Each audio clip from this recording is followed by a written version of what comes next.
کله چې انسان نړۍ ته راسي د اولې ورځې څخه بیا تر 2 کلنۍ پورې تا ته نوزاد ویل کیږي.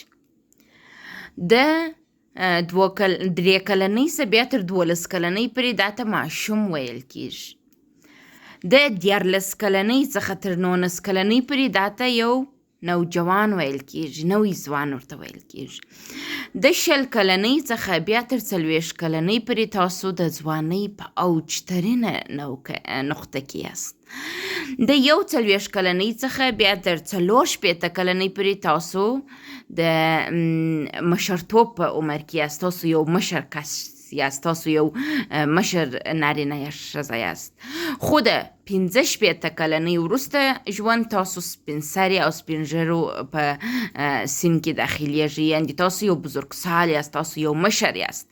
کوشش وکړئ خپل ځان وپېژنئ او خپل د سن مطابق عکس العملونه ولري. د 2 کالو پورې تاسو نوزاد یاست. د 2 څخه تر 12 کلنۍ پورې تاسو یو ماشوم یاست. د 14 کلنۍ څخه تر 19 کلنۍ پورې تاسو نوی ځوان یاست. د 20 کلنۍ څخه بیا تر 40 کلنۍ پورې تاسو یو ځوان او د ځوانۍ په اوج کې یاست.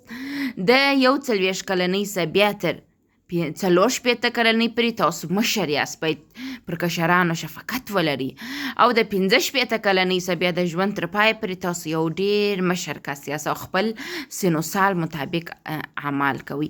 که تاسو خپل سن و سال وپېژنئ چې زه د دومره کاله یم او په دغه سټیج کې یم د دنیا نو بیا به تاسو ډیر با عزته ژوند ولري. بعضې کسان ډیر مشران یې خو د کشرانو ځوانانو چمونه کوي چې دا ستاسو په شخصیت باندې بد تاثیر کوي. کوشش وکړئ دا ویډیو واورئ، شیر یې کړئ او خپل دوستانو پورې ورسوئ.